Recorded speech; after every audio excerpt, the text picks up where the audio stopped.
Afternoon, colleagues. Thank you all very much for making the time to join us today. And let me first acknowledge and pay my respects to the ancestors, elders and family of the Gadigal people from the Eora Nation, which is where I'm joining from today. And I'd also like to acknowledge the traditional custodians of the land and the waterways from which you are joining. My name is Marnie Watson and I am the Chief Partnership Officer for Acumen, which is a part of the Sannam S4 Group. And to help avoid confusion, I'd just like to acknowledge that we interchangeably use the name Acumen and Sannam S4, and they're one and the same. So if you hear us use Sannam, that's because that's our parent organisation, and Acumen is our education division within that. I am joined today by a group of deeply experienced government and international education colleagues who I would like to take a moment to introduce. Firstly, from the Department of Education, and colleagues, maybe if you want to wave your hand because we've got a few faces here. So firstly, from the Department of Education, we are joined by Alison Dell, who is the Assistant Secretary of International Partnerships. Matthew Johnston, who is the Minister Councillor for India. Barbara Klompenhauer, who is the Councillor for Mexico. Jennifer Bain, who is the Councillor for Vietnam. Fiona Morris, who's our councillor for Malaysia, and Camille Tebbs, who's the Assistant Director for Policy and Collaboration Team with the Department of Education. And then from the Acumen side and our strategic partners in Latin America, EDCO LATAM, we have Jamie Ash, who's our country lead for Colombia, Heike Manning, who's our Executive Director for Southeast Asia, Professor Delia Hennigan, who is our Vice President of Global Education Practice, Professor Bhavna Kumar, who's our T&E Project Director for India, and Chris Bandy, who's our Executive Director for Australia and New Zealand. I will ask you now if you could, Sonali, to share screen for us. Wonderful. So what we're going to do is just take a moment. Oh, excuse me, we just had an echo. If you just go to the next slide, Sonali, just to talk through the agenda for today on the next slide. When it comes there, I'm about to pass over to Alison for a project overview. I'll then jump back in just to talk about Acumen's role and the progress to date. And then you can see there, we'll talk through each of the country pilot projects that we are proposing for each of Colombia, Malaysia, Vietnam, and India. We're going to make sure there's time for questions at the end, but given the time zone, particularly for Colombia, we are going to take some Colombia questions immediately after they've done their presentation, and then we'll come back and do everyone else's questions at the end. Delia, I just might ask you to go on mute if you could, and then I'll pass over to Alison, please. And the next slide, please, Sonali.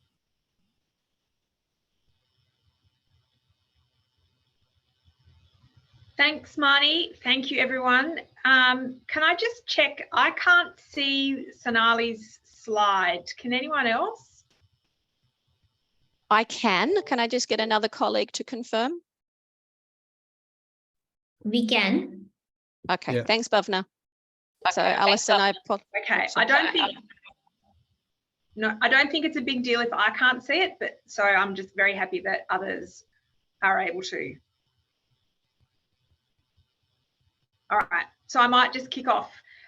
Thank you very much, Marnie, for that introduction, and good afternoon, good morning, good evening to my learned and wonderful colleagues, and hello to those of you that I don't yet know. I would also like to add my acknowledgement of country to that of Marnie and pay my respects to elders past, present and emerging. And I too, today usually I'm on Ngunnawal land in Canberra, but today I'm also on Gadigal land of the Eora people. So it's nice to be able to broaden my literacy, I guess, in that respect. So I am Alison Dell. I'm the Assistant Secretary of International Partnerships branch in the Department of Education. I've been in this job since February. Some of you I met, I think, at the AIEC in October, and that was a whirlwind sort of 4 days of meeting a lot of domestic stakeholders, but I look forward to working with more of you. And I'm sort of doing this presentation and opening because 3 of the pilots for Colombia, Malaysia and Vietnam sit in my branch, and India sits in another branch, but I'm very happy to do this for you today. So a key kind of theme of the strategy for international education, which was released under the previous government, but still current, but is still current under this government, a key theme which continues on is diversifying offerings to capitalise on various opportunities.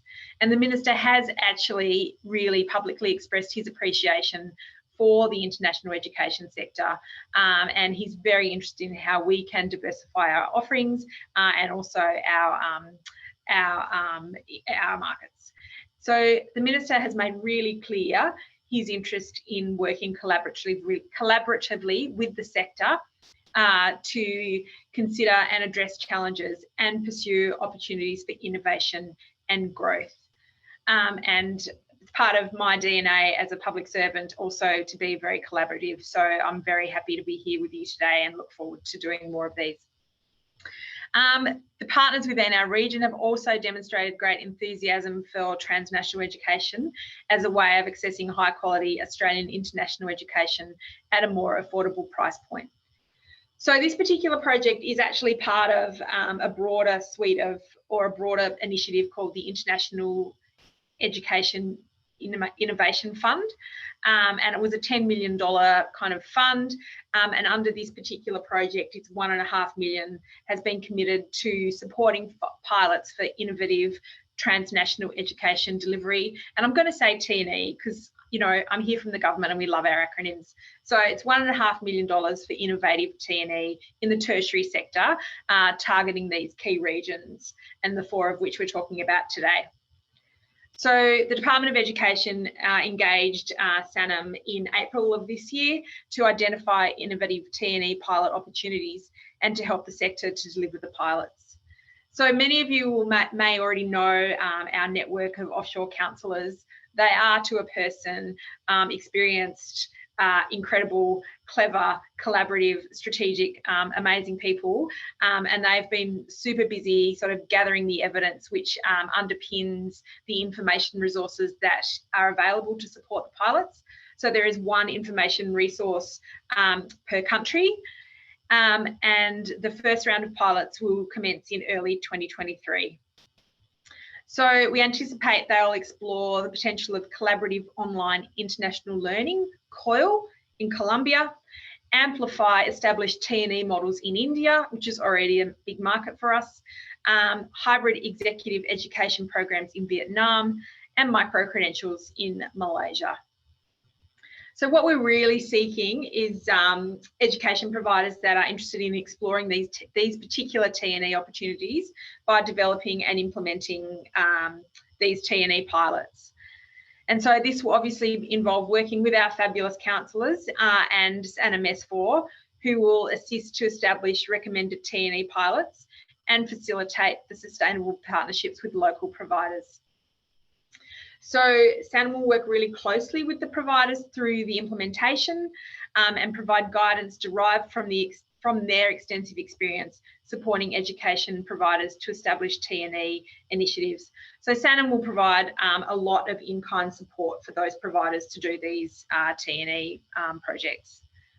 So by working with the Australian Government and Sannam S4, the project will further inform the international education sector's understanding of T&E models of delivery. And, you know, that will further help to underpin Australia's relationships with the region and the broader world. So the international education sector has an incredible history of being a leader in international education, and to remain competitive, we need to consider how to maximise our offshore opportunities. We need to diversify and maximise our product offerings and our locations in order to provide these amazing T&E opportunities, which really go to changing lives in other countries. And I actually saw that firsthand when I visited Indonesia early this year. And we know the T&E space is also complex and unique to each country. And that's why it's super exciting to be working together with the sector, Sannam, and our offshore counsellor network to share this knowledge and expertise and to push the dial on innovative T&E delivery. So thank you very much for giving me the opportunity to speak. I will actually, I think, hand back to Marnie, and good luck, go well, and I look forward to working with more of you. Thanks very much, Marnie. Thank you so much, Alison. And if I can just take a moment to really acknowledge the Department of Education team who've been working with us over the last 6 months to pull together those information resources that we'll tell you more about. But just a big thank you to the team for the partnership. Sonali, if we can move to the next slide, please. I just want to talk briefly about two things. So one, the role we play, and then secondly, where we're up to in the project before I then hand over and we start with the Columbia insights. For those of you who don't know Acumen, we work with over 80 universities, schools, tertiary providers from Australia, New Zealand, UK, USA and Canada, as well as other international education related organisations. And we help those organisations with their international strategy. So whether that's research, T&E activity, placing staff in market, and a range of areas. So our role in this project is to leverage our network, so leverage our government, university sector, tertiary sector networks, and also our industry networks to be able to excuse me, I'm sorry, to not only provide the research insights, but also the implementation capability to help those institutions who choose to participate in this activity. We will project manage, we will support providers through any of the barriers they face. We will go all the way through to the contract signing phase, and then we will stay engaged with you in order to write a report back to the Department of Education as we test these pilot concepts that we are seeking to implement. If we go to the next slide, Sonali, here I just want to capture that we have, in partnership with Department of Education, identified 8 priority markets within the 4 regions of South Asia, Southeast Asia, North Asia, and Latin America. So 8 markets were prioritized and 3 recommendations were made per market. Excuse my voice. We have now filtered that down to 4 phase 1 pilots. We will implement other pilots in the future, but for now, this is the phase 1, 4 pilots and the countries that we've already mentioned a couple of times: Colombia, Malaysia, Vietnam, and India. Now, in choosing the recommendations of what we do, so what you're about to hear about, we applied 8 criteria for the selection or for the recommendation of these pilots. Sonali, if you just pull up those 8, I just want to focus on number 5, 6, and 8. So number 5, scale of future opportunity. So trying to find pilots that we can test whether they work and then make sure that they have the ability to scale in the future. Number 6, really important in any transnational education initiative, that it is aligned with the host country government or aligned with those economic priorities within those countries. And then number 8, we were working together trying to identify opportunities which are either innovative, which is a loaded word, so innovative where possible, or also somehow different to existing transnational education, so something we can test. If we go to the next slide, Sonali, just one more on timelines. So today, December, we're doing this introductory webinar for interested institutions. At the end, we'll give you a web link and we'll also send that to you afterwards, where we ask you if you would like more information, if you would potentially like to be involved in any of these pilots that we'll explain to you, please submit the expression of interest form. Throughout December and January, we will provide more information as required, so maybe additional webinars to those who are interested in a deeper dive, one-on-one conversations where necessary, and ultimately we will select who is going to be involved in this first round pilot in each of those 4 countries. I've just noted there that Colombia pilot will happen slightly later in March.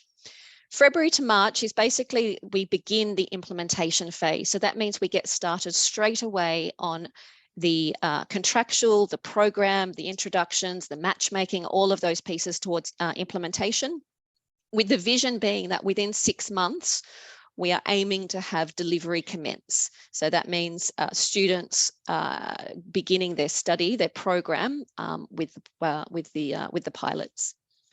Just noted down the bottom there that there are limited places in each of the pilots. It's not one necessary per pilot, we'll take a couple, but depending on the level of interest we get from vocational providers, RTOs, universities, it may become a competitive process, and we'll have to play that by ear as we get more responses.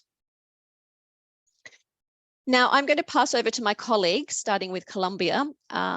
If you've got any questions, please type the questions into the chat box. We will monitor the questions. As I mentioned already, we will take all the questions at the end, except for Colombia, who will take straight after the seminar, the presentation for Colombia, beg your pardon, and then we'll let them drop off. Barbara, over to you.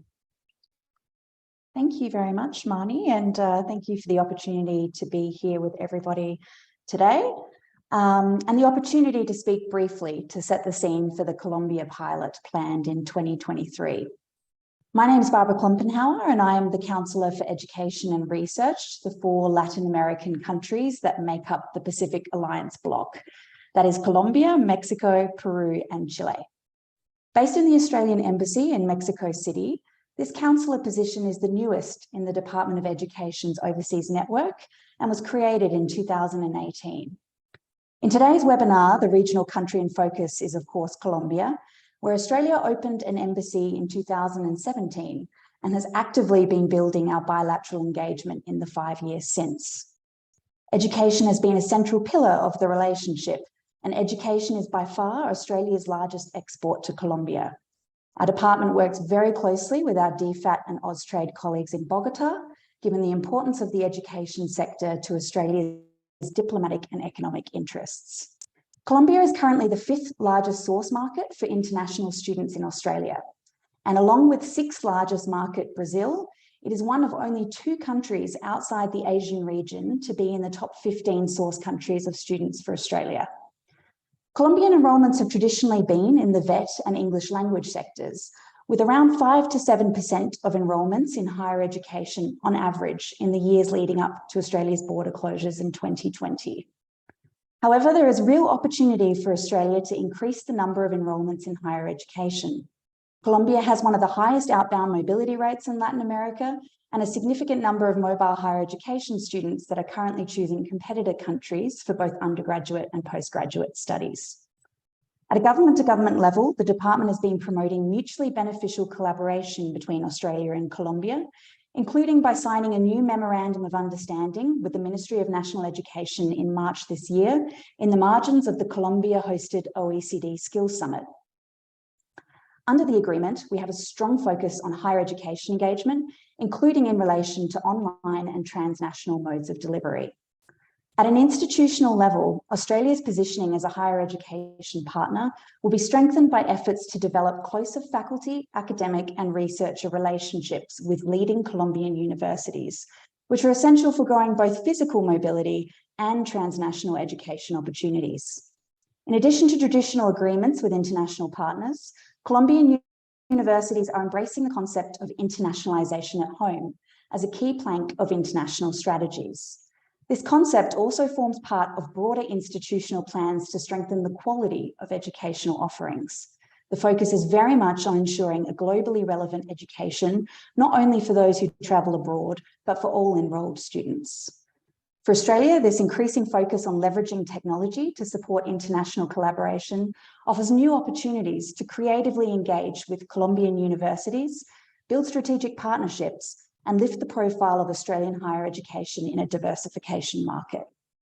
So with those reflections on the current context in Colombia, I'll give the virtual floor to Jamie from EDCO to talk in more detail about the pilot opportunity. Thank you. Barbara, thank you very much, and good afternoon to everybody on this call. It's a pleasure to introduce myself. My name is Jamie Ash. I'm from EDCO LATAM Consulting based in Colombia, and we support international institutions and governments in collaboration with education, higher education within the region. So with regards to the pilot in Colombia, I'm going to run through just a selection of slides for no more than 5 to 10 minutes to talk about the pilot and collaborative online international learning, COIL, in short, and the reasons why this is very relevant at this moment in time in Colombia, and how Australian institutions can become part of the wider context. So if we just move to the next slide, if that's okay. So what I wanted to do here was give a snapshot really of internationalization in Colombia, not talk through each word, but just take a few key points here. One of the main parts of this piece is that Colombian institutions are really looking to strengthen their internationalization strategy. And by doing so, they're really looking to understand how they can do this by virtual manner. And in terms of what has been happening recently in our research and understanding and speaking to the sector and institutions within Colombia, is that more and more they've been gathering these agreements with institutions within the US and other countries. And we've understood that this has led to further agreements in terms of articulation and movement from countries. Therefore, we understood that this would be a very good starting point for Australian institutions to really have a stronger relationship with Colombia. And as Barbara highlighted, the MOU that was recently signed has further highlighted the need to do so. So with this in mind, Australia have signed an MOU with Study in Colombia, has strengthened internationalization of higher education. And you can see that more than 20,000 students inbound into Colombia have come to study over the past 5 years, which has really helped institutions understand the importance of internationalization. The Colombian tertiary education providers also, which is very important to understand, have autonomy to develop and govern their agreements. And therefore, when looking at creating COIL or further along the line, articulation agreements, Colombian institutions have their own way of creating so, and this ensures that institutions can more easily develop relationships, and therefore it's a promising way and a good way forward for institutions like Australian institutions to be able to create partnerships with Australian universities. If we could just move to the next slide, please. So we talk about COIL here, and this is the recommendation for the TNE pilot in Colombia. So collaborative online international learning is a way for two countries to connect, two institutions to connect. And this is usually done by faculty and even drill down into program. It helps institutions have a more international outlook from both sides. And in this way, it helps TNE move forward. The reason why we've recommended COIL, as mentioned earlier, is it's a very good way for Australian institutions to get a foothold into the country. It's a great way to interact with institutions, build relationships with faculties, and a way for students to have an international experience in their home country and further develop relationships between two faculties. Just move to the next slide, please. So what is COIL? So COIL stands for Collaborative Online International Learning.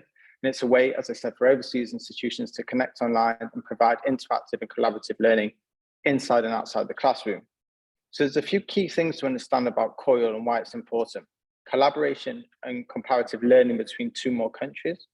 It improves the students' leadership skills, project planning and management skills. It fosters networks amongst faculty members through collaboration in each course. And it provides opportunities for international exchange for students who cannot study abroad. There's a few very important things to remember, and one of the things to remember here, one of the most important things is faculty members, collaboration. Many institutions in Colombia like to have a strong relationship with faculties in other universities in other countries before further exploring agreements outside of traditional TNE. So therefore, what does COIL do? It develops relationships. It gives students the opportunity to understand different cultures, work on projects together, build curriculums together, and then of course foster and carry relationships forward in the longer term. One of the key things about COIL is that it allows the institution to be able to understand Colombian culture, and for Colombian institutions to understand Australian culture. This is very important when you want to start to build a relationship with institutions in the country. This has worked very well, as mentioned, with the USA. With Sunny, they have a specific COIL platform that's developed in the USA. The USA government, for instance, launched a call in 2021 to promote COIL, investing in a workshop for Colombian institutions, selected Colombian institutions and collected USA institutions to develop COIL curriculums. So they pushed forward this initiative, and it's been going for a long time. It's a fantastic opportunity for Australian institutions to follow suit and to really develop COIL in the country. Next slide, please. So why is COIL the recommended T&E pilot? So the first thing to remember is that COIL can support Australian universities with brand building and awareness. This is the key part, that to be able to build awareness and brand in Colombia, one of the best ways to do so is develop COIL. It allows institutions to build trust with Australia, with Australian institutions. It's a lower risk alternative to enter into the market, and it really shows collaboration. Colombian institutions are always looking for collaboration to begin with, and COIL is a very good way to do so. It helps to build relationships and, of course, increase the longer term higher education mobility. The idea is always to understand that when you start with COIL, what are the further opportunities? And by building that relationship with faculties, COIL allows you to do so. It's a very cost-effective way for Australian institutions to enter the Colombian education market with very little risk, which is one of the key important factors of COIL. And the desire to have an international experience, is growing. It's a growing trend among Colombian students. And if you remember on the first slide, the incentives for internationalization amongst Colombian institutions has grown significantly via previous governments. And therefore, the idea of a Colombian institution having an internationalization strategy, especially with Australia, is very appealing.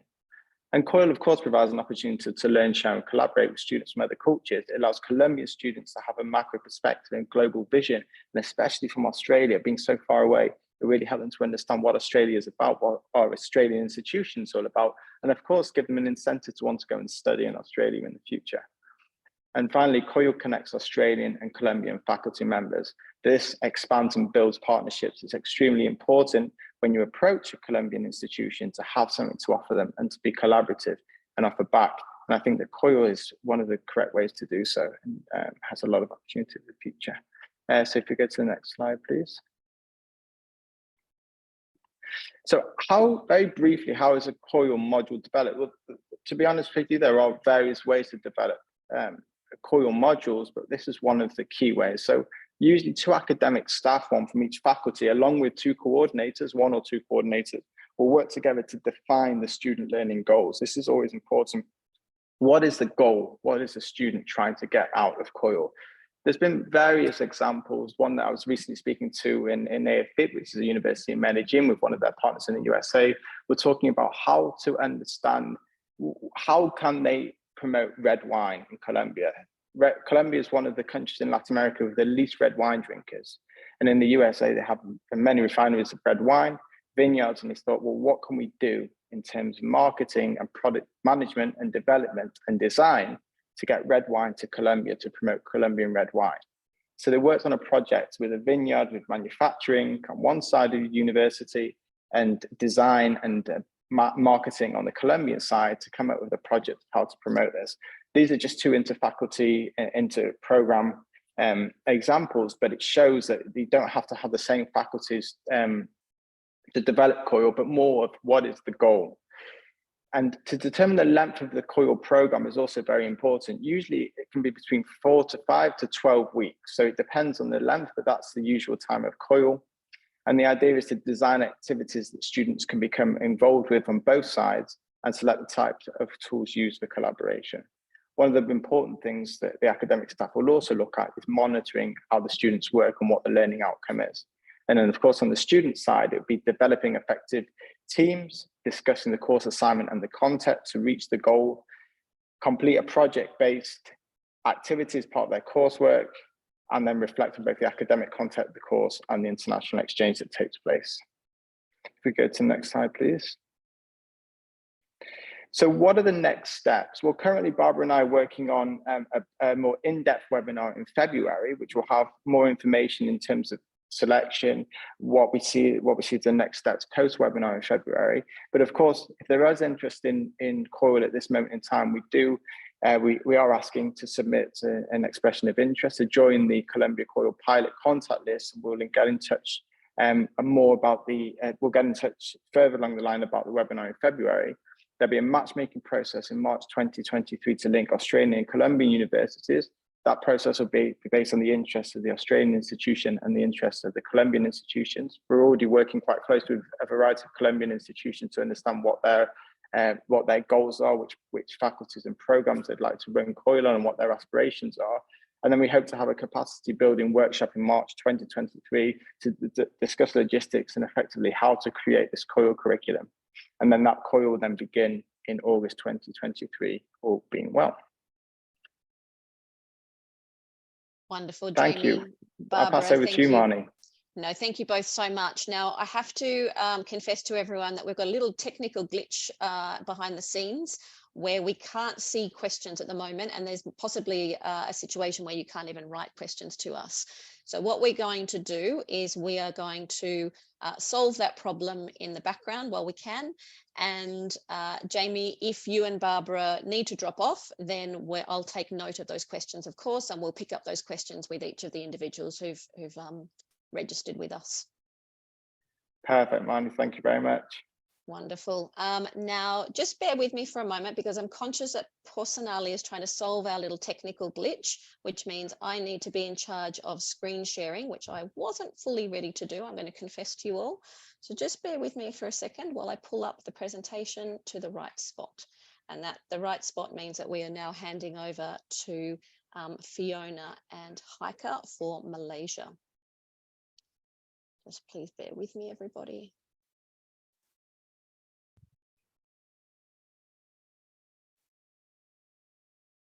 Okay. You should now be able to see my screen, I'm hoping. Just let me go to full screen. All right, can everyone see my screen okay? You can't really tell me that. Could one of my colleagues tell me? Yes. Thank you very much. All right, so I'm now in charge, Heike and Fiona, so please let me know when you want to move. Okay, great. Thanks, Marnie, and hi, everyone. Thank you so much for joining us today. My name is Heike Manning, and I'm the Executive Director for Southeast Asia, based in Ho Chi Minh City. And we'll be speaking, first of all, about the proposed pilot for the Malaysian market. And I'm joined today, delighted to be joined by Fiona Morris, our wonderful education counsellor based in KL. So we're going to just move through this reasonably quickly in the interest of time.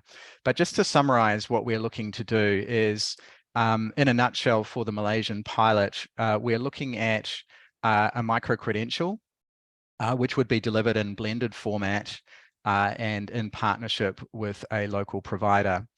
And our proposed focus for the pilot in terms of area is cybersecurity, which reflects a growing demand in Malaysia, not only in Malaysia, but globally, we think. But there's also opportunities to look at other courses in emerging technologies, which are of interest to the Malaysian market as well, such as big data, artificial intelligence, digital transformation.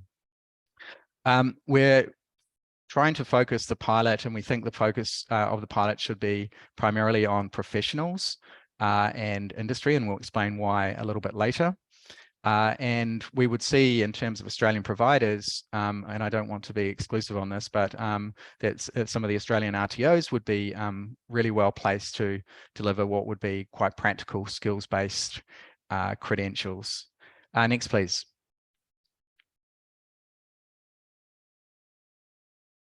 I am here, Heike, trying to move screen. But of course, in the fun game that's going on here, I now can't. Oh, there we go. We got there we go. I apologize. There we go. Yeah, no worries. So why are we proposing this type of T&E for Malaysia? I guess just to go back to some of the comments earlier by Alison and also by Marnie, we really want to look at, for this pilot, to do something innovative and potentially scalable. And of course, in the Malaysia context, the Malaysian T&E landscape is very, very competitive, mature, and approaching saturation. And of course, Australian providers already are very, very active in the market. So there's really no point in us looking at more traditional partnerships such as joint programs, dual awards, or anything like that, because that ground is very well established. So we felt there was an opportunity to push into the professional development space and also look at how through this pilot, Australian providers can build brand with a different set of stakeholders, both industry and potentially with government as well. And I think it's really important to note in this context that the Malaysian government is really supportive of micro-credentials as a framework for upskilling, including some of those key agencies such as human resources and higher education. Next, please. Okay, I'm pushing the next button. I know this is very tedious. It's okay. I think in the true form of this, I'm going to stop screen sharing and pass over to Sonali so that we don't have this problem. Okay. For attendees. So everyone just bear with me for 1 second. Sure, no problem. We get organized. Now, Here we go. Okay. Sonali, can I get you to jump in? And I do apologize for the little technical games going on. It's okay.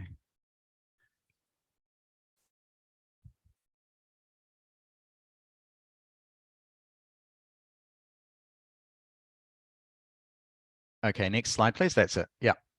So just again, briefly, in terms of a market needs analysis, why micro-credentials for cybersecurity in Malaysia?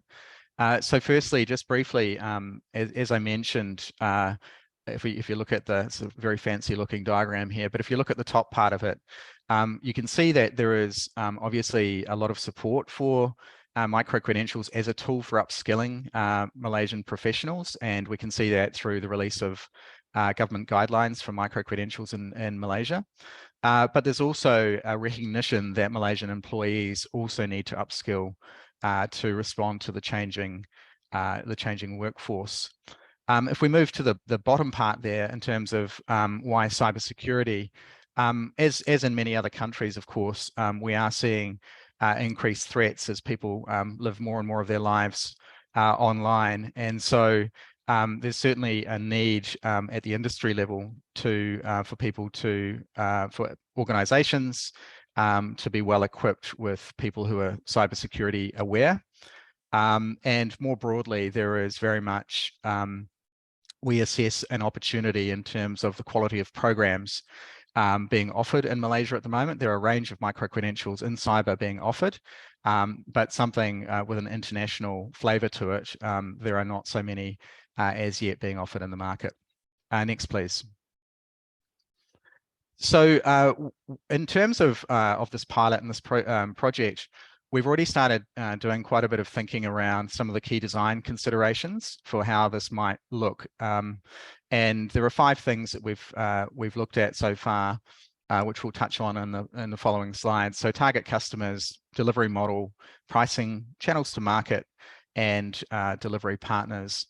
And I think maybe the sort of the key point here to make is that you know, the localization, I think, of the Australian micro-credential is really critical to the success of this project. Next, please. So in terms of target customers, you know, there are, I guess, 3 types of customers, but I'm just going to focus on 2 today. So on the left-hand side, you have what we would call B2B customers, and those would be organizations, either government and or private businesses who have an organizational need to upskill their workforce or particular team members in cybersecurity. And then on the right-hand side with B2C there, you have individual professionals who see the need to upskill either for job prospects in future or for even job retention purposes. Next, please. In terms of delivery model, and in the interest of time, I won't spend too much time on this, but there are 3 main models that could be considered for rolling out this type of pilot. Fully online, which is basically everything gets done at the Australian end on the basis of an existing program and then just marketed in Malaysia. The second one is a hybrid, and that's where primary delivery is still online, but it's localized with an offline component, a face-to-face offline component, such as a case study, industry discussion, or a training module offered by the Malaysian provider. And the third one is licensing, which is essentially, well, it's pretty self-evident, I think, but licensing or franchising a full program for delivery by the local Malaysian provider. And we're very much at the moment promoting a hybrid model as the preferred model for this pilot. Next, please. In terms of all important pricing, so we've done an analysis initially looking at what Australian providers are offering micro-credentials for in terms of cyber, and then also looking at Malaysian training providers to see their price points too. And as you'll see that particularly once you get to the sort of the higher end type programs, there's actually pretty good alignment in terms of pricing, which means our current hypothesis is that Australian micro-credentials can be price competitive in this market. Next, please. In terms of channels to market, it really depends on the local provider that is chosen and that you might partner with. So there are two main types of delivery partner that you might consider and that we've been looking at so far. The first are universities, and we focus primarily on those premier digital tech universities as potential delivery partners. And the second are Malaysian training providers who are actually focused already on that B2B and that working professionals segment. I think regardless of which delivery partner you choose, our strong recommendation for the pilot would be as much as possible to localize the sales, marketing and market operations to keep it simple for Australian providers. Next, please. So I imagine these slides will be available to people later on anyway, so I won't cover all of this, but I just wanted to draw your attention to a couple of elements here as we go down the table. This is a comparison between training providers and higher education or university providers as a potential delivery partner.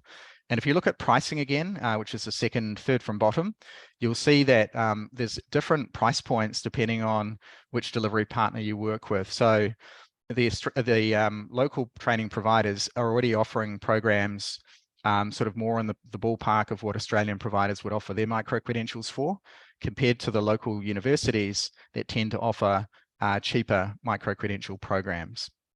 And the other thing I just wanted to highlight is the last point there in the table, interest level in the pilot project.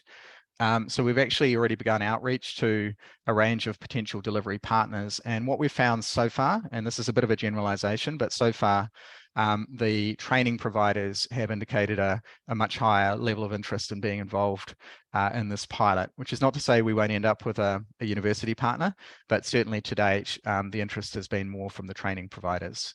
Next, please. So just very, very briefly in terms of that feedback, you know, a lot of support for a hybrid mode of delivery, which we've discussed. Validation that there's certainly demand for micro-credentials in cybersecurity and also some of these other programs. There is interest in a dual award. And I think that's something that we'll need to come back to, because I'm not sure in the first instance in a pilot, we would be in a space to offer a full dual award as yet, but longer term. And then in terms of the type of financial model, very much focused on a profit sharing model as well. And we've also started to talk to some government agencies with the Department of Education and Fiona's team, and also with industry as well. Next slide, please. So just in summary, what might a Malaysian pilot look like? So an Australian provider would deliver a cyber or similar micro-credential online using primarily the existing delivery model that they have. We would hybridize it by some sort of physical workshop or training by the Malaysian provider. It would focus on professionals and or industry. I'm going to skip over the duration because I think that needs a little bit more work. But sales marketing would be done by the Malaysian provider. You can see the pricing there. At the moment, we would think of probably non-award to start with. And as I mentioned, the profit sharing model. I appreciate there's a lot of information there, but I'm going to hand over to Fiona Morris, the Education Counsellor, just to add in a few final comments and hopefully to help you make sense of what we're proposing. Thank you.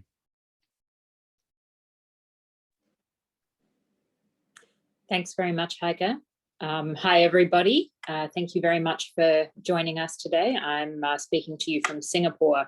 I'm actually here to support the Australian delegation to the International Labour Organization's Asia Pacific meeting. And very high on the agenda here is the issue of skills, and particularly skills in the digital economy. And I think that the pilot that we're planning to do in Malaysia is very focused on that. So I just wanted to reiterate everything that Heike has mentioned. We've been working very closely with Heike and Angela and the team here in Malaysia, and the Sannam team in Australia too, on the research for this pilot. As Heike mentioned, and as many of you will know, Malaysia is quite a mature market. Australia has been a very popular study destination for Malaysian students for a very long time. Australian education is widely considered to be very, very high quality. Australian providers think that Malaysian students are also very high quality students. It is a very mature market, and it has been very higher education focused. For this reason, we particularly wanted to look at what opportunities might exist for registered training organisations in the vet space in Malaysia. Last year, we did some initial research with PricewaterhouseCoopers Skills for Australia team, and we did focus on looking at, the opportunities for online micro-credentials, and we looked at that cybersecurity big data space as well. And so this research is kind of, and the work that we've been doing is a bit of an extension of that research, and we really do think that there are some interesting opportunities here. So I would certainly encourage any of the RTOs that are here online today to speak to us further about the pilot. Although, as Heike mentioned, we're certainly not being exclusive there, and if there are other providers who would like to speak to us about the pilot, we'd welcome you contacting us also. So I don't want to spend too much more time, just to say we really think this is a very exciting project, and Malaysia is a very experienced transnational education project. So I think we can, we are really hopeful that we can extend this into the RTO space. So thank you very much for joining us today, and I look forward to speaking to some of you soon about the pilot. I'm going to hand back to Heike now so he can start on the Vietnam discussions. Thanks, Fiona. And Sonali, if we can go to the next slide, please. So sorry, all of you, you have to listen to me for another 10 or so minutes while I also introduce the Vietnam pilot, which is going to be focused on executive education. And I'll introduce the pilot and some of the design considerations that we've been looking at. And then we'll have Jen Bain, who's your wonderful education counsellor based in Hanoi, will chip in towards the end with a few other comments as well. Next, please. So our proposed pilot for Vietnam is, as I mentioned, on that short course executive education with a real focus on digital skills.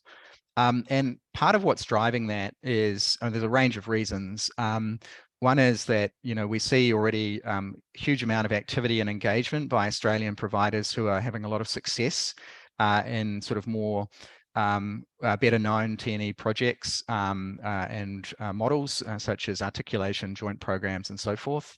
And also online delivery has already had some attention, both I think from institutions as well as in the regulatory space. So we really wanted to use this pilot as an opportunity to test demand in an area that's largely been untested until now. And as we look at the demand side as well, we can see that certainly as incomes grow here in Vietnam, and as the opportunities grow for Vietnamese to stay and remain in Vietnam for their professional careers, we think there will be a growing market for professional upskilling in future. And that's particularly the case in when you look at the changing needs of the labour market here, which we'll touch on in a moment, which really we think highlights the need for a greater focus on digital skills as well. Next, please. So when we look at the skills gap in Vietnam, I think just a bit of context. Many of you will know Vietnam very well, but the economy is changing very, very fast from one traditionally focused on agriculture and even manufacturing towards services and technology. And in fact, Vietnam is now the fastest growing digital economy in Southeast Asia, according to the recent reports from Google, Temasek, and Bain & Co. And that need to upskill is recognised to respond to those changes, is recognised by pretty much everyone, whether it's the government, whether it's employers or employees themselves. And whether it's the government itself or the World Bank in their Future Jobs report, there's a lot of focus on the need to invest in skills upgrading for the workforce. Next, please. And so you can see here, even the workforce themselves acknowledge that they lack the necessary skills to be ready for the future. And next, please. And this is just to give you an idea of talent shortage in the market in the IT space. So there's almost a shortfall of 100,000 employees at the moment just in the IT sector here in Vietnam, where employers just can't find the talent that they need for the growing demand. Next, please.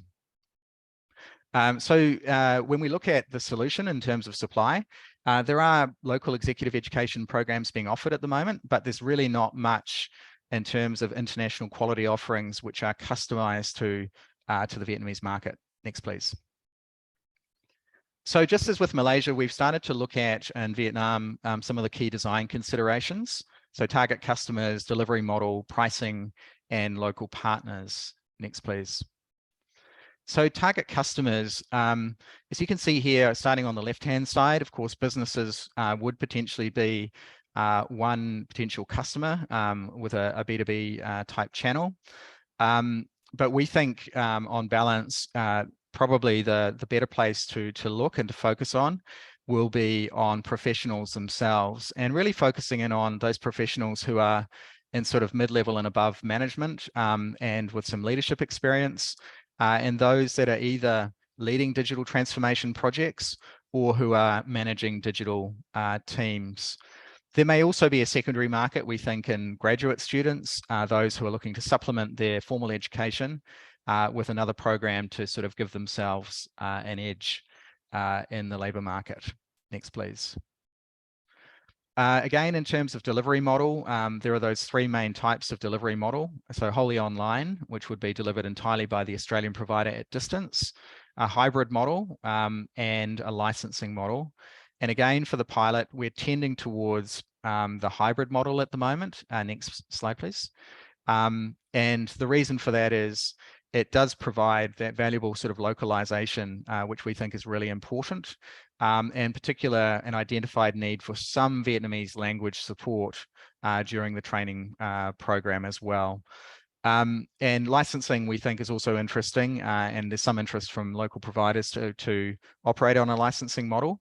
But obviously, those are the sorts of things we would work out during the process once we have identified the Australian providers taking part in the pilot. Next, please. So pricing, again, we've had an initial market scan looking at is there a fit between what an Australian provider might charge for a micro-credential and what's already available in the market. And generally speaking, we think that there is some overlap. So you'll find that, and again, these are sort of general comments at the moment, you'll find that Australian providers in terms of the executive education programs would be coming in, you know, sort of somewhere between $1,000, $2,000. Vietnamese providers may be a little bit less, but again, the quality of the program we think will provide the differentiator between the two. And if we look at what we assess the ceiling price for executive education in Vietnam at the moment for a short course, we assess it's around $2,000 per person per course. Next, please. In terms of potential local partners, there are a variety of local partners that you might consider and that we've started to talk to, ranging from private universities to executive education institutes that specialize obviously in delivering executive education, through to extracurriculum providers, some of whom have a lot of infrastructure and a very, very large customer base across the country already. And there are strengths and weaknesses of those different types of local partners. And so again, part of what we would do is part of the design process is really sit down with some of these different types of providers with the chosen Australian providers and figure out which is going to be the best match for this pilot. Next, please. I'm going to go very quickly over this slide because it's a little bit complicated, but basically what we are recommending in terms of a model and a channel to market is what we call a B2B2C model. In other words, where the sales, marketing, and operations for a hybrid program would be outsourced to a local provider. And then that enables the Australian provider to really focus on the content and the quality assurance around the program. And so that's the preferred model that we've identified so far, as opposed to, say, a direct B2C model where the Australian provider would be responsible for everything from the Australia end, which is that bottom one in green. Let's go to the final slide. I think it's the final slide. So before I hand over to Jen, just a very kind of brief kind of recap on what we think a pilot program could look like. So an executive education program, short course, very much focused on digital skills, so digital leadership transformation.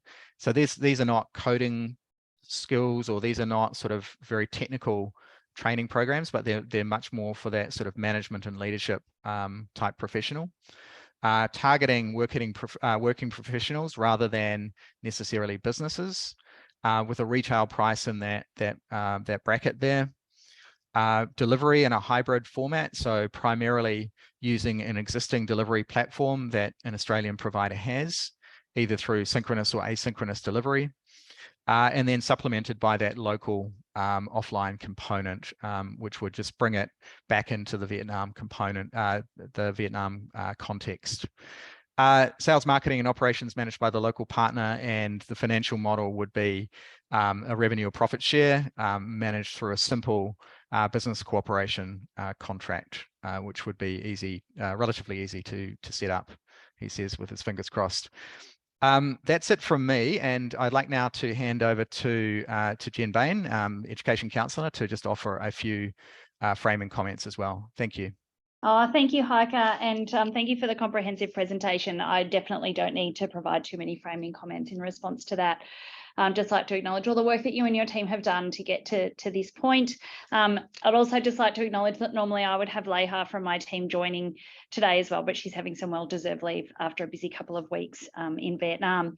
And that's really the one reflection that I wanted to make.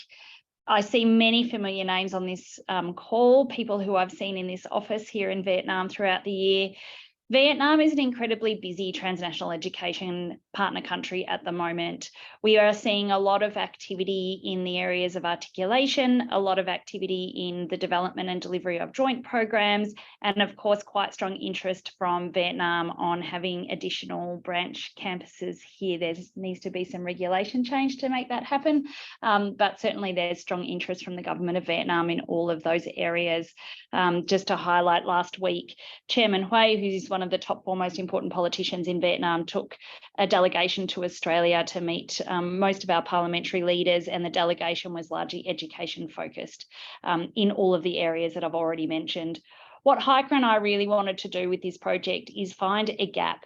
Marnie mentioned that innovative T&E could be many things. To Heike and I, that was actually finding a gap and being able to create some evidence that answered questions that you were asking us in the many visits that we've had here this year. And one of the questions that we do get constantly is there a market for executive education in Vietnam? And we can't answer that question yet. So we're really hoping to use the pilot to actually answer that question. So we look forward to working with you, whoever's interested in the project. I hope we all have some interest so we can make a bit of a competitive process. But certainly for us, we're really keen to move the conversation forward around T&E in Vietnam and add to what is already a very busy T&E country. I would like to acknowledge and note that we know there is a need for support in vocational education and training in transnational education. We have some other projects coming up, particularly under the Australia-Vietnam Enhanced Economic Engagement Strategy and another International Education Innovation Fund project looking at VET. So I just want to acknowledge a couple of the VET folk on the line and say we haven't forgotten you. We've got some other work happening in your space. But I think that's about all I wanted to say. And I think it's my job now to hand over to India. So can I hand over to my esteemed colleague, Matt Johnson, who's the Minister Counsellor in our High Commission in Delhi, and Delia from the Sannam team in India. Matt, I think you're kicking off. I am. Thanks very much, Jen, for that seamless passing over. Much appreciated. Good afternoon or good morning for some of you from me, Matt Johnson, here in India.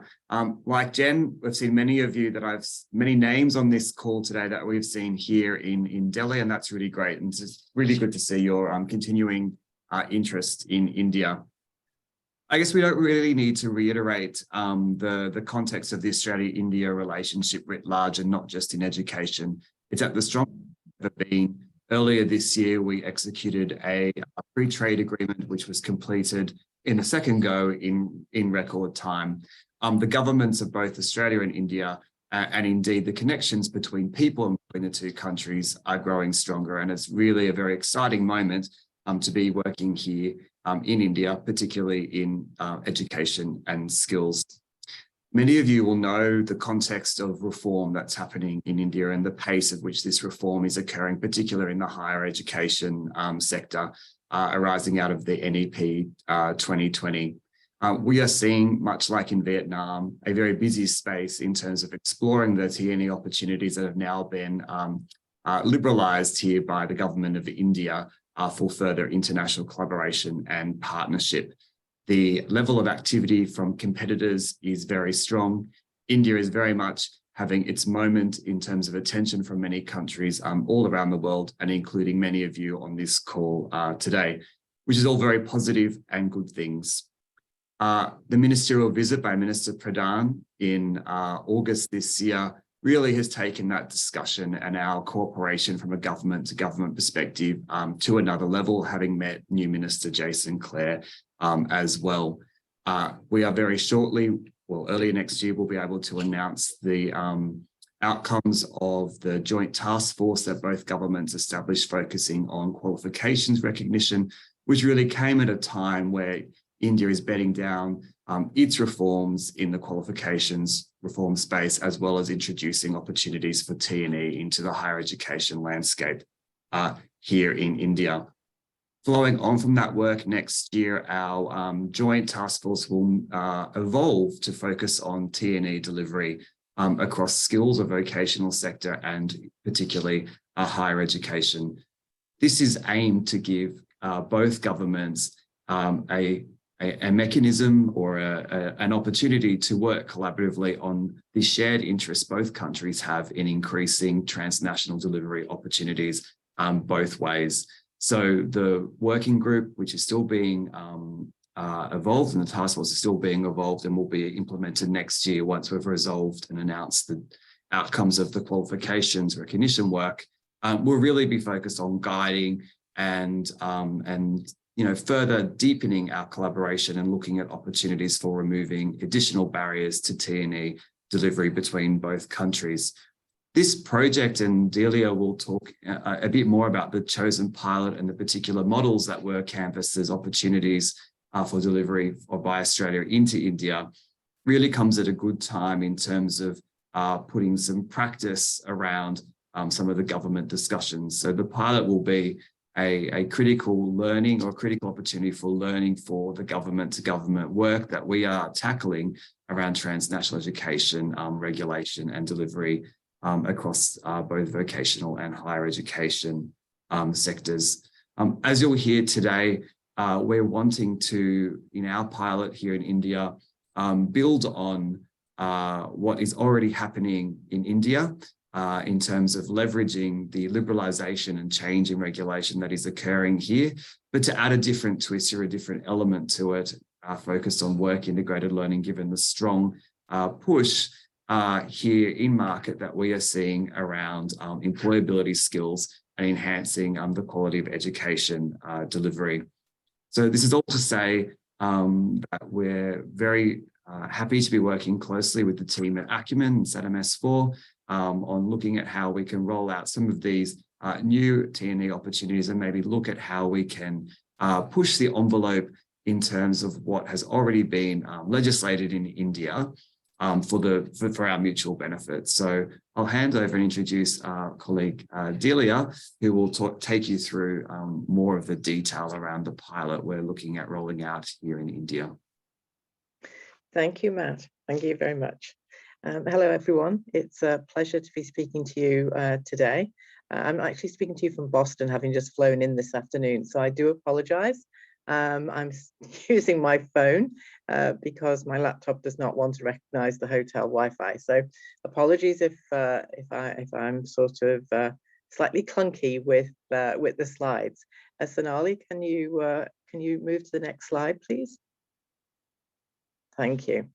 Okay, I'm going to, as Matt said, India is having a moment and receiving lots of attention from many different countries who are looking to India to balance some of the challenges and some of the ups and downs we've had in the international education space in the last few years, driven by geopolitical factors and also the pandemic.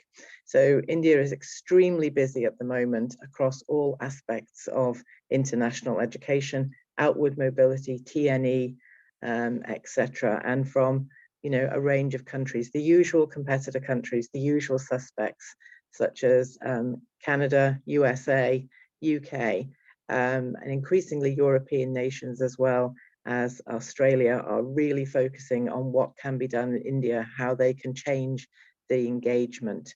And that's both from individual institutions across those countries, but as Australia is also doing government to government. So in Delhi, you can't sort of go into a five-star hotel without falling over a government delegation or a group of vice chancellors.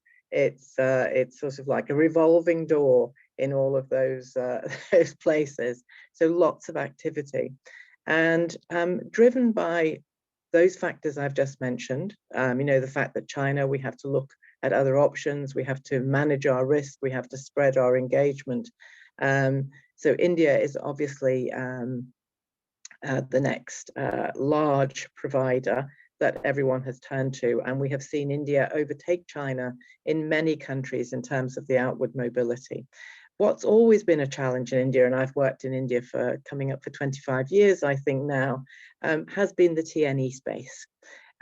Things that we were able to do in other countries and have been sort of, gaining experience over the years, were just never as easy to do in India. A complicated regulatory landscape, very, very slow moving, difficult to navigate.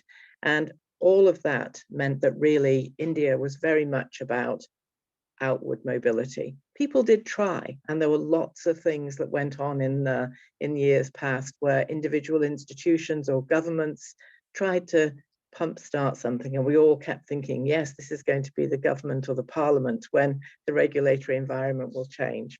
Well, it did happen. It happened in July 2020, and the National Education Policy, which was many, many years in formulation and debate, the first one for 40 years, arrived on our sort of agenda.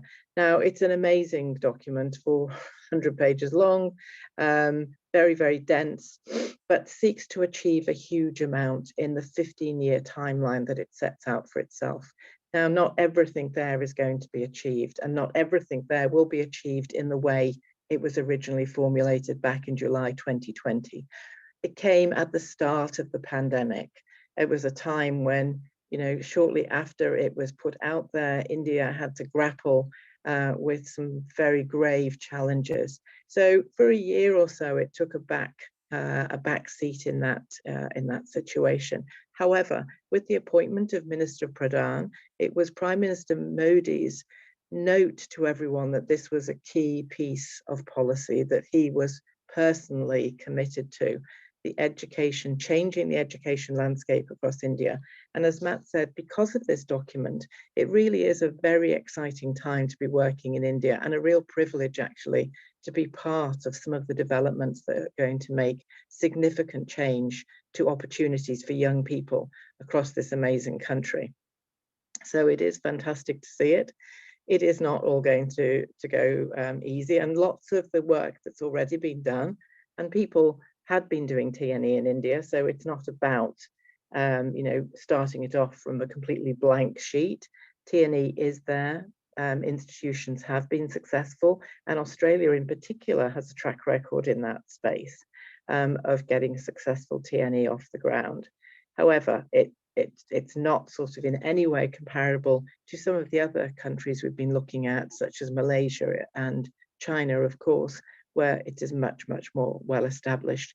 One of the key things to think about for India, though, just setting the context, is India does not want to see lift and shift. It does not want us to see us just simply pick up what we've been doing elsewhere and drop it into India and think it's all going to be fine.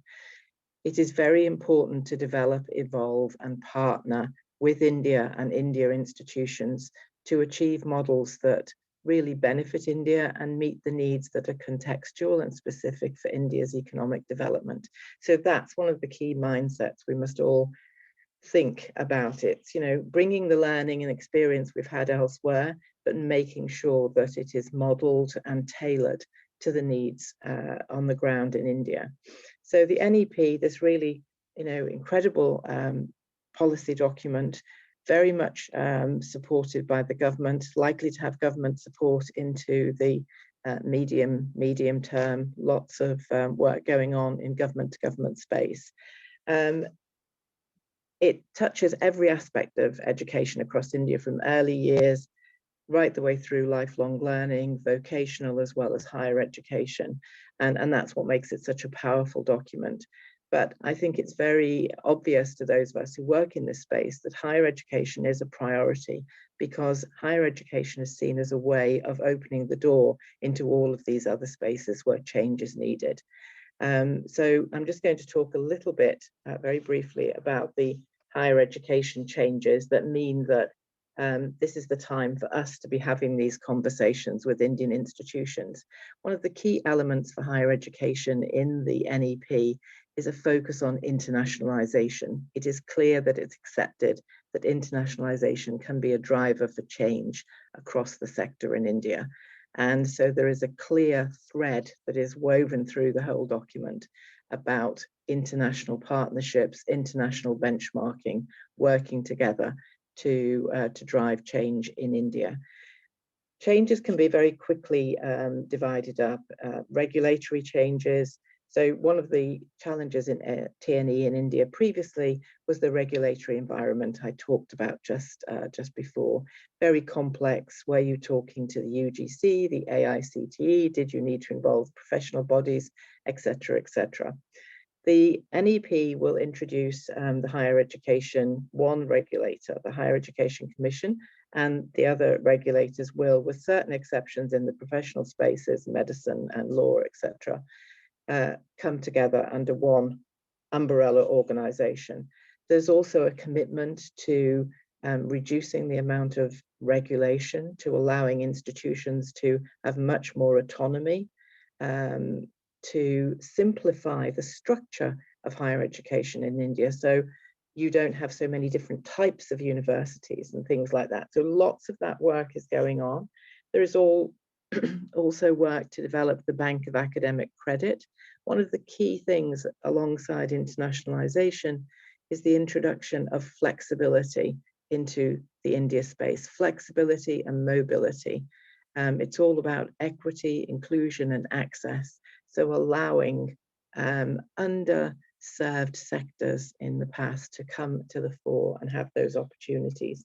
So there's some of the regulatory changes and the structural changes that will enable us to work in this space. As part of those, there are also changes around how a degree is built up, what the building blocks look like.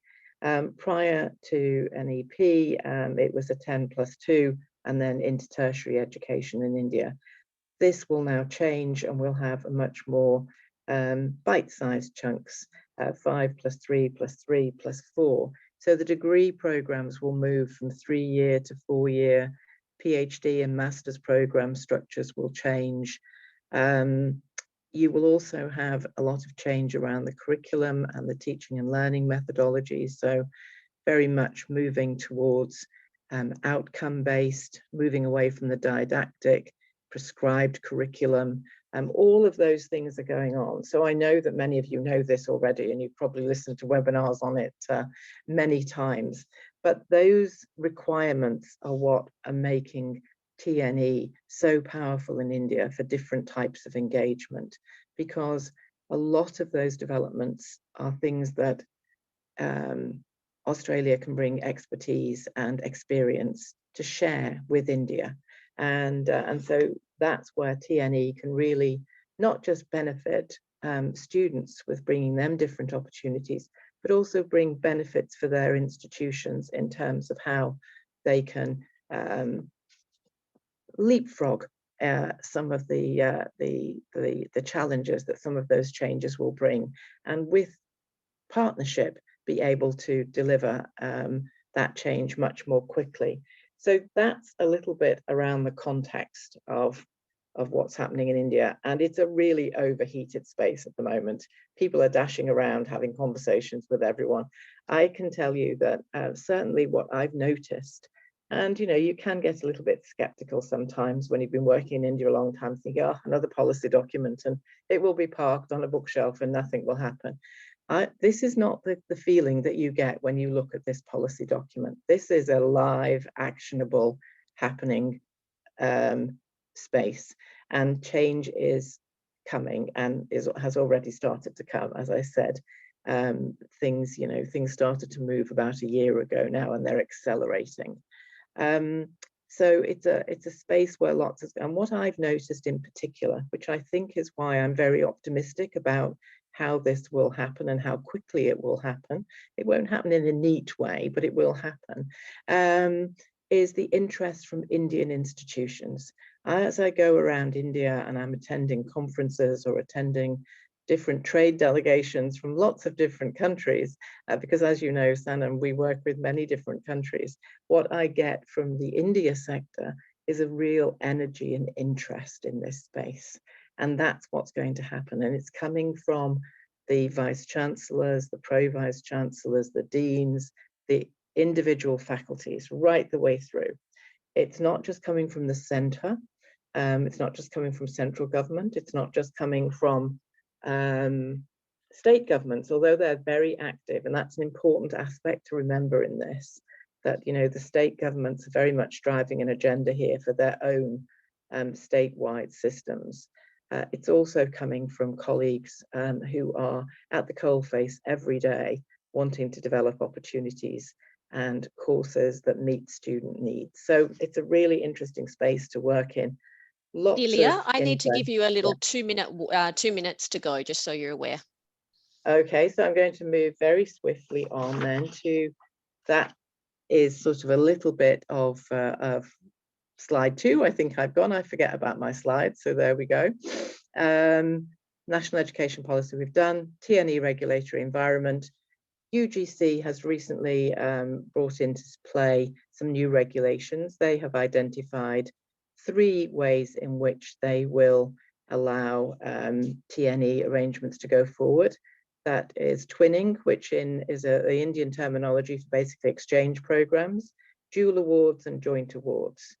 It doesn't touch on articulation because that actually stands outside that space. So articulation can go ahead because it does not involve the Indian institution in giving credit for anything. The student is just taking the credit and it's going to an overseas university to give their award.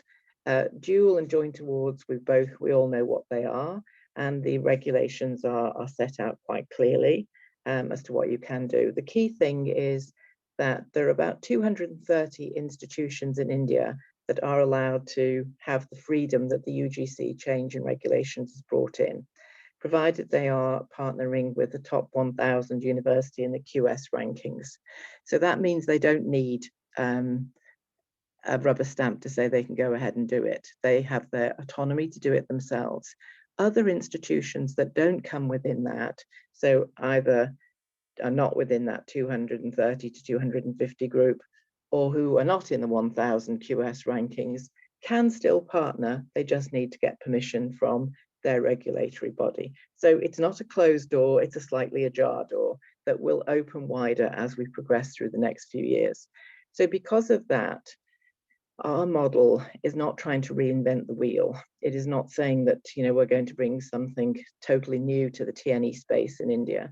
What we're saying is that we're going to take what we understand and know about TNE, what will work in India, and add some, I think, different to it, which meets the overall outcome of developing employability skills in Indian graduates, and that's to incorporate work into integrated learning into the TNE. So within the model, and we're looking for expressions of interest to come forward to develop TNE where there is work integrated learning in both the India context and then when the students move to Australia. The regulatory environment in India is still very much a face-to-face model. At the moment, the UGC is not seeing online, standalone online as being a methodology they want to go with at the moment, but that will change. There are ways in which online can be incorporated, but those new regulations are very much about face-to-face. In India, it's also important who, what, where, and how is what we've got there. So who, again, public space is there. It's very important to understand and know that there are challenges of working in the public sector, but there is a lot of interest and appetite in the public sector in India to engage with this. The private sector is active already. It's easier sometimes to get things done quickly, and there are opportunities there that we know about in both the public and private space. Well, it'll be fairly standard TNE that we understand and know in terms of those 4 aspects that I've just mentioned, where depending on, you know, the interest we get, it'll be across India, and how we will work alongside you to find partners to help with the matchmaking, to bring you through some of the sort of ups and downs of getting to contracting state with an Indian university. And then, as Marnie said, we can be there for the longer term, depending how the project's developed. But at the end of the day, this is university to university. That's what makes a successful partnership.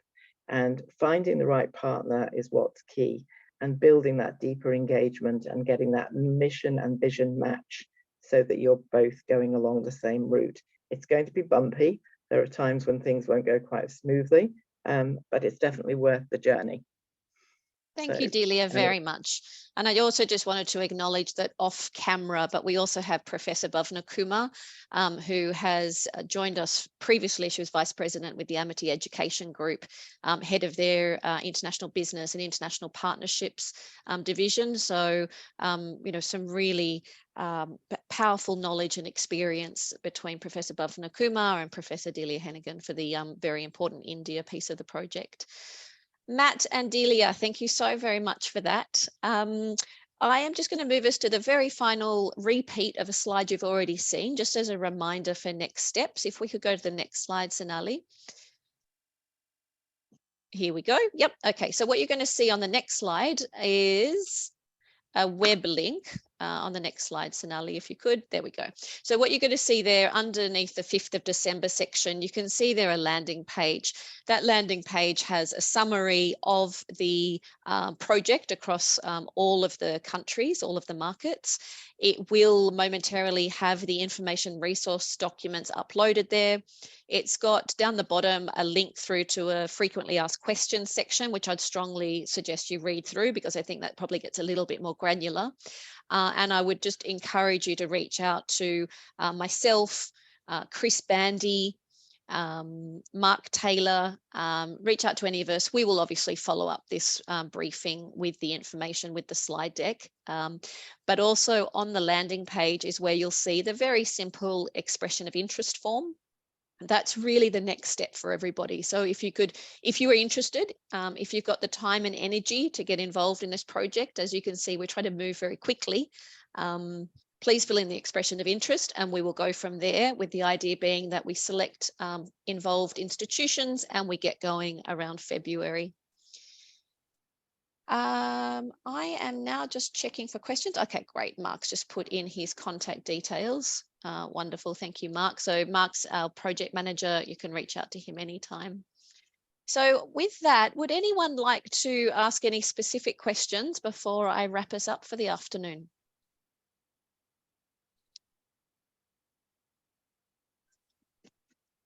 Yes, if everyone wants to just come back on camera. So we've got our Department of Education colleagues and we've got our Acumen, Sannam S4 colleagues. There's everybody. Thank you so much.